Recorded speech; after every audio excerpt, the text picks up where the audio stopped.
Hello everyone, Attack Power here with Game 2 between Khers and Yaman in the SDL Division 2's SDL League Season 10. Let's dive right in. So here we are, folks, on Bobr. And on the left, in the blue, we have Yaman playing 5th Cavalry Motorizata on Maverick Income. And on the right, in the red, we have 28th Jaeger with Khers on Maverick Income. Both these players playing some of my favorite divisions. It's so lovely to see cavalry divisions. 5th Cav, you all know my love, my 5th Cav. 28th Jaeger, I am not a fan personally, but that's because I don't like divisions that don't have 2 machine guns on an infantry unit. But Jaegers are very efficient. You're only spending 20 bucks for an MG42, which is quite good. And the rest of their loadout is solid if you can get them in CQC. And of course, they have Sturm Jaegers and all kinds of other stuff. So 28th Jaeger, a now balanced division as well. So it should be an interesting match. Both these players now, this time on Mirror Maverick Income on Bobr, which is a river map, but it's one of the less painful river maps because you have 1, 2, 3, 4, 5 different bridges to push across instead of like Krupa where you're stuck on 3, or Agora where the river is just big and dumb. So I think one of the least painful river maps in the game. Zooming in here to Yaman. Up north we have a Puskantikar, the AT rifle. These things are beautiful. Then we have Pinidi Kaladi, ZB53 and a Karadashi. Going down a little bit, we have some ZB53 and a Roshiori going down. Some more Roshiori coming on. Down south, and a, oh no, just kidding, it's gone. And, oh no, there it is, ABU Sora as well. Then down south here, we have another Puska, ABU Sora, a leader, Pianidi Kaladi, Pianidi Assault, which are the double flamer infantry units, really strong, and 2 Roshiori. All the way down south, then big on this hill, Puska Antikar, Breda, a support gun, ZB53, Pianidi Kaladi, Puska Antikar, AT gun, Pianidi Kaladi, leader, some Roshiori, a ZB53, and 2 ABU Soras. Over here for Khers, we have a Jaeger Sharpschütze, a Jaeger MG42, FK288 is this 3 basically, Sturmjäger, Panzerjäger, AT Panzerschreck unit, and a Stu 42. Then we have MG42 and a Jaeger, and then some Sturmjäger, Jaeger, and Ersatztruppen. Then down south, we have a Jaeger MG42, IG-18, Jaeger Fusilier, a Jaeger Sharpschütze, and then all the way down south, a Leader, Fusilier, Sturmjäger, Jaeger, Flak 43, interesting, and a Jaeger MG42. And then we have a Ju-88 Recon out of Yaman. If you guys enjoy this content, hit that like button, subscribe, and consider supporting on Patreon and dropping a super thanks. Thanks a bunch, and here we go. So this southern hill, always a big contention area, and it looks like it will be this game as well. Khers looking to make that push, but Yaman's got a lot going in there. I do not think Khers will be able to break through with what he's got here. The Flak 43 had a surprising call in early. I mean, definitely against 5th Cav you want AA because their Air Force is really strong. But right off the bat, I don't know. It's a lot of points you don't have on the front line then. Although plenty of times I've had early AA pay off big time. Unfortunately, it's taking so long, he's letting Ju-88 still float around for quite a while. Down goes a transport from the Puska Antikar right off the bat, throwing down some smoke there to cover him off. And this whole attack immediately blunted, and Yaman making a big push across the river here. This is a really easy opportunity on this map for blue to get some flag. It's basically impossible for red to get here in time. You have to deal with the opponent getting over the bridge there. Focke-Wulf in early, though, taking out the Breda. The 28th Jaeger can do some serious Focke-Wulf spam. They have the F8s, which have medium resilience and stuff, and they have the A8s, which are, of course, the legendary fighter that can strafe still. You know, it can really put a lot of planes in the air. Ersatz, though, Yaman leaving a huge hole here, and Ersatz taking advantage of it. Khers on a 12-12 because of that, despite this lost flag here. IG-18 is really the only thing that can stop this ABU Sora, but if it gets pinned down right away, it's going to really struggle to do that. Gets a heat shell off, and oh no, it's going to have to be an Glorian, dies. Oh no. ABU Sora will absolutely tear through these infantry now. And this is one of the most deadly things about 5th Cav are all of these just armored cars. Oh, there's so much autocannon. And oh my goodness, Yaman is punishing Khers for it. Khers did not bring in enough AT to deal with this light armor. 5th Cav, of course, not a very heavy armor division. You only have Stug 3s, but then you get a card of horses and a card of ABU swords. So, you know, usually you bring one in A and one in B, and if you unvet both of those, which the ABU swords at least are unvetted here, you can have 18, I believe, armor cards, which is just an obnoxious number. Flak 43, forcing off the IAR, kind of an odd call-in because Yaman knew that there was AA here. IARs are fantastic, amazing bomb loadout for 55 points. They can kill most things. And now he's flying it over the flag. This was just altogether odd. Especially when he had an ABU sword coming in for the Urzats anyway. Puskan Tikar in a really cheeky spot here. I don't even know how he got it up that far. He will close off this hole, though, and recapture his flag. Yaman having a much more real push here. And once again, we see Khers concentrating in one spot, which is his move, and Yaman blunting it painfully. Jaeger, though, does finally take out one of these ABU swords. He needs that desperately. Jaeger sharpshoots are going to go down here, and there's no AT on the hill to stop these ABU swords from just carving through these units here. Flak 43 can shoot at it, but I don't think it'll kill it. I don't think it has a chance of that.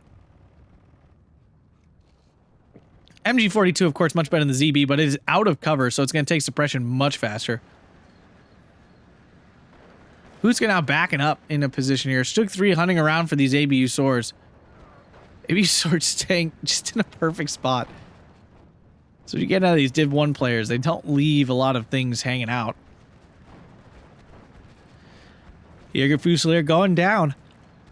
Black 43 caught up by the ABU sword is going to get absolutely shellacked. Oh my goodness gracious. Triple ABU sword just eating that thing alive. MG42 goes down. This is disastrous right now for Khers. Jaeger Pioneers coming in. Honestly, I look at these more as like normal infantry units because their actual loadout is like G43s and an MG42, I believe. So they're actually just solid line infantry. They other than the fact they have a grenade, they're line infantry. Like that's always what Pioneers are, but these are actually like good line infantry. Stug 3, well, something just got surrendered. Something from Khers just got surrendered, I believe. Vakawal 190 coming in for that Roshiori. Jumps out of the building though in time, so it dodges a good bit of the bombs. Maybe you start hunting down that Urzats. Maybe he's pushing everywhere. Don't think that Panzer got lucky enough to catch another one out. Jaeger Pioneer is an MG42. It is. So yeah, this is an excellent. You know, I shouldn't say excellent. It's not double machine gun, but for 28th Jaeger, this is an excellent line unit. It's probably its best line unit. Maybe you start hunting for these Urzats, which are hiding behind the building. I'm not sure why the ABU sword's running away. The Stug 3's pushing forward, I guess. But still, Roshiori and Pianeti Kaladi going to outfight these Jaeger Pioneers because they're just better. Double machine gun for the win. Pianeti Kaladi are a unit with 2 machine guns. I mean, essentially, they're Roshiori with a grenade. They do have 2 Berettas instead of 1, so that is also a subtle change. But otherwise, yeah, these are absolutely fantastic. Because remember, with the ZBs being automatic rifles, they fire at close range, so they add suppression and add to the damage at CQC. It makes a big difference. Pianeti Kaladi catching out the Jaeger Pioneer Fear. And with the 2 stars in the Pianeti Kaladi, they don't even get suppressed all the way. Panzer Jaeger, they're going to wipe those out because they do have MP40s. ABU sword from behind hitting these infantry. Lieutenant Pianeti here, kind of floating around the back. Roshiori catching out these Jaeger Pioneers. Panzer Jaeger, though, now getting caught by these infantry, going to get wiped out. Stug 3 doing nothing to help his poor comrade. If the Roshiori just bounce into this building here, it's going to kill that Stug off. Unfortunately, the Roshiori are just walking straight, not into the building, so they're not going to snap into the building. Khers in a really bad spot here. But remember, both players on Maverick, so when the B phase comes, there'll be lots and lots of points to go around. Sturmjäger's coming in. These guys at 300 meter range will do a lot of damage, that's for sure. Pianeti Kaladi, though, catching out these Jaeger Fusiliers. Jaeger Fusiliers like Jaegers with mostly MP40s and an MG42. Yeah, Jaegers are the kind of infantry I just don't like at all. Oh, and here comes the ABU sword from behind, wiping out them Sturmjägers. Sturmjägers eating those Pianeri alive. Horrifying. Stug 3 does spot the ABU sword, but the ABU sword's going too far. Yaman just all over his micro. Hasn't missed a spot. Stug 3, though, continues to be spotted by the Puskan Tikar. So the Ju-87 will be able to take that out. That'll be a big loss. There won't be much here to stop him otherwise. Oh, no, it fails. Turn it on. Yep. Husqvarna can definitely kill this Stug 3, but it needs a side shot. Doesn't look like it's going to get it. ABU Sword is going to try to stay on the Stug 3. I get so annoyed when Ju-87s don't kill in one cluster strike that is unsuppressed. If it's suppressed, then absolutely makes sense. They're spread, they do less damage. But if they're unsuppressed, they're supposed to kill in one. It's really frustrating when they don't.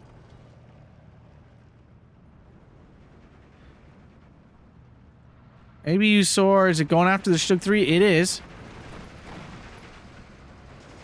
Should keep it suppressed. Focke-Wulf going after the ABU Sword, though. Gets the pin. Huska finally throwing down the smoke and running. Yaman still on a 15-9 here. His position on the hill, though, quite weak. He should be able to be forced off it pretty easily.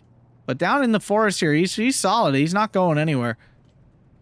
Martyr 2, not the right choice at this moment. This is an AT get tank, and there's not a lot of tanks to kill. And remember, so far Yaman has not called in a single Stug 3.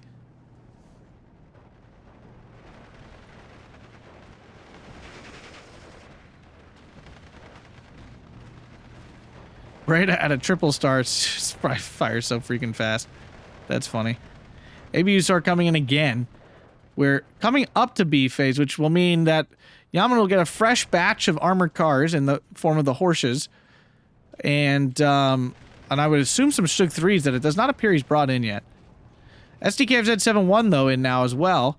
Focke-Wulf taking a lot of damage from that Hotchkiss. The Hotchkiss is really far back. I'm surprised he doesn't have it in a more aggressive position because, again, he's got all this stuff. Although, if he gets pushed off the hill, I guess there'd be an overwatch area there. Focke-Wulf does get forced off again. SDKFZ-71, really strong AA piece.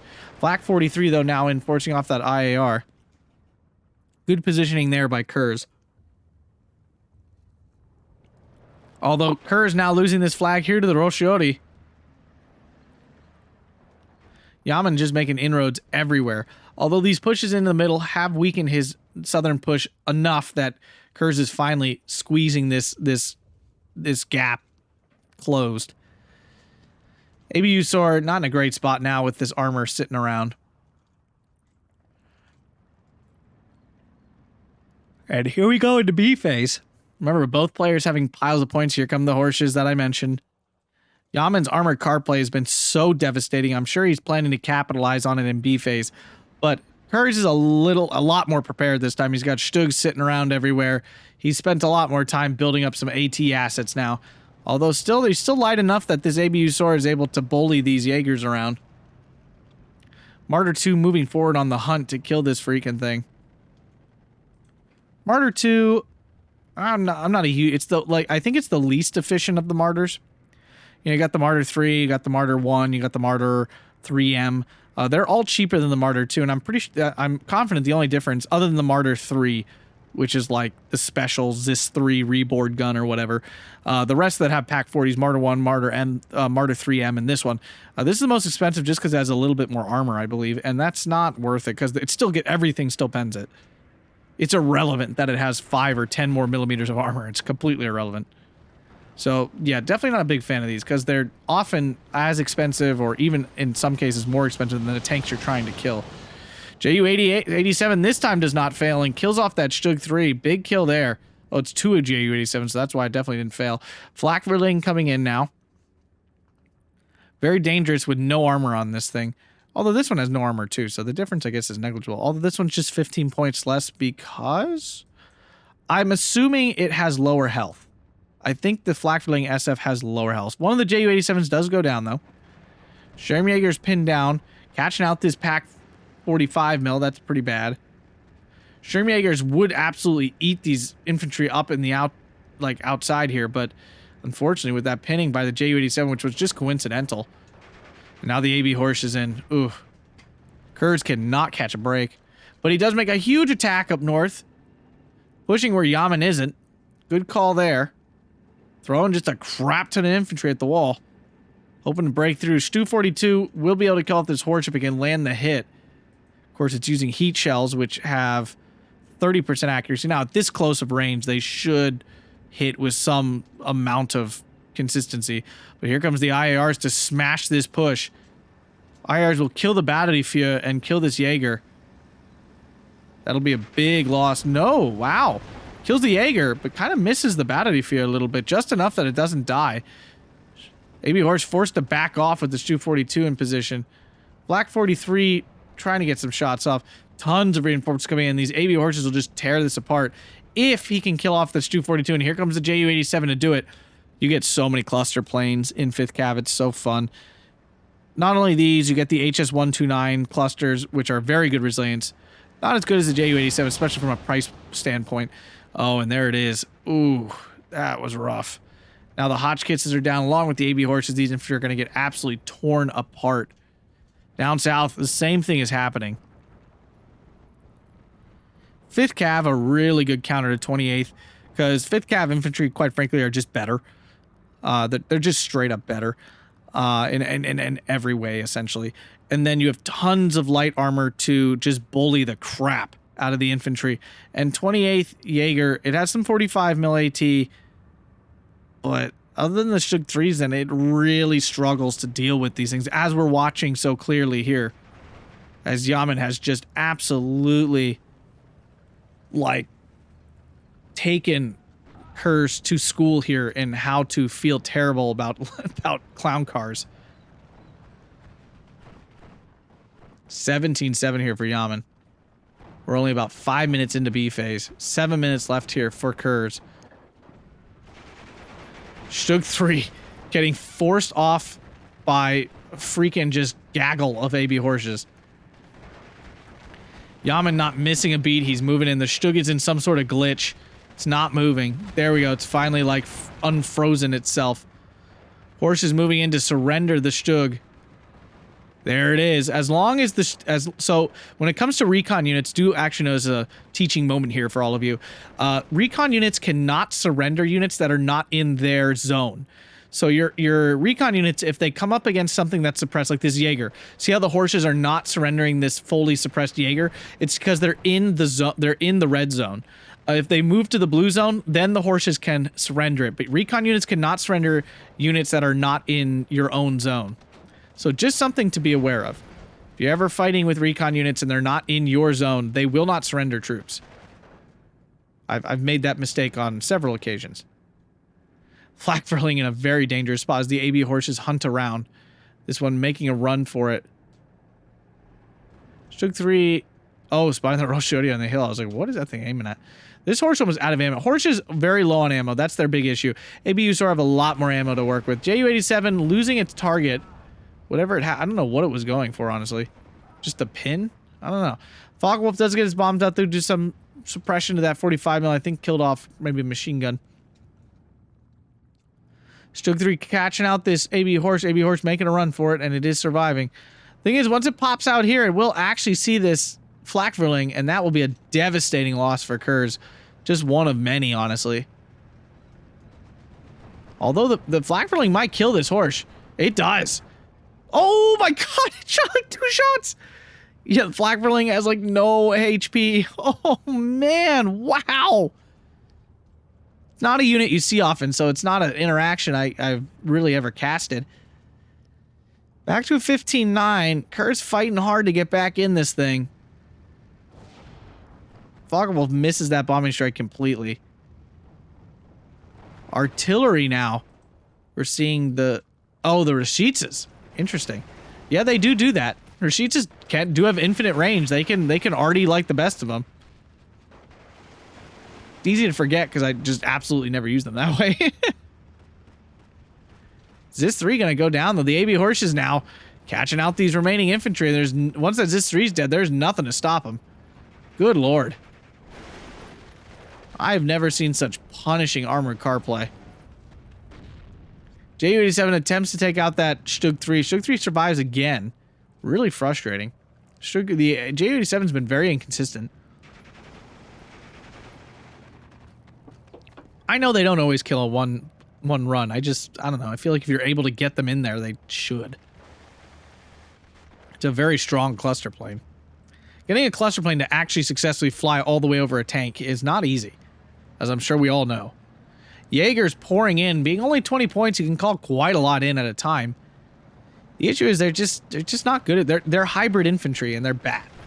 Hybrid infantry are bad in my opinion. That includes Gabir's Jaegers, those new Jaeger Kampf dudes who are really good, but again, really kind of just hybrid-y infantry. At least if I'm thinking of the right unit. IAR finishing off the Stug 3 with its bombs. Oof. But yeah, it's these infantry who, like, jack of all trades does nothing good. You got MG42, which makes it technically solid at long range. You get G43s, once again, solid at long range, but you only get 2, and you only get 1 machine gun, so there's really only 3 units that fire at long range. And then at close range, you get 7 MP40s, which is a good number, and of course the rifles still fire. But as we've all seen from many units like Avtos and stuff, units simply composed of submachine guns really are not that dangerous unless the submachine gun is a Beretta or a Suomi. If it's a Beretta or a Suomi, then it's disgusting. But if it's an MP40 or a PPSH, it's very underwhelming. Very, very underwhelming. I am interested to see when they introduce these big changes with the traits, the CQC trait, what kind of effect that will have on units like Avtos specifically. You know, these big submachine gun groups that really don't do well right now. Will that trait be enough to make them good? Will it all of a sudden make them disgustingly awesome, which is, you know, a pretty common theme when it comes to Eugen and adding things. A lot of times it ends up being nuts. But the truth is they do that for DLC so people buy the DLC. With a free update like this, I don't see that would be a free update. You know, the updates to traits and stuff. A lot of times they don't go too nuts with those kind of things, but I am worried about traits breaking the game. I'm not going to lie to you. I think the game's balance is in a very good spot right now. I really don't think there's much to complain about game balance-wise or the way the game plays. Stug 3 going down to Rashica here. So yes, I personally have as a lover of this game, am very fearful of when they start making big changes like adding traits or something. Exciting, yes. Terrifying for the game, absolutely.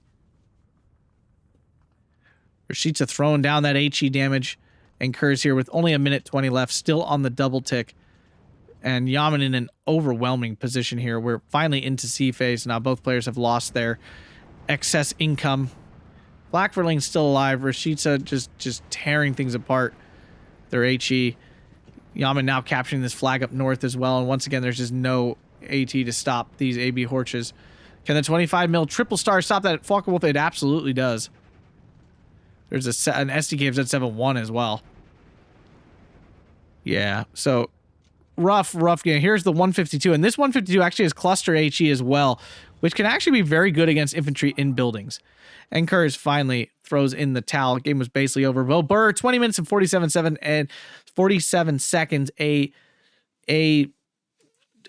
Just an excellent performance there from Yaman. Rough for Khers. Yeah, 2,205 kills to 945 kills for Khers. Very, very tough one for him. Just the light armor play, just the clown cars, the armored cars, just so devastating. My goodness gracious. Just they could not be stopped. Puskansi car getting some nice kills there. Yeah, AB Horches. It's not even like they actually killed a lot of stuff, but they did so much damage. And they just disrupted everything Khers was doing all the time. They were everywhere. They were like an infestation. He could not get them out. And Yaman didn't miss the micro on any of them. It was really impressive. If you guys enjoyed that, make sure to hit that like button, subscribe, and consider checking out the Patreon down below. Thanks a bunch, and have a fantastic day.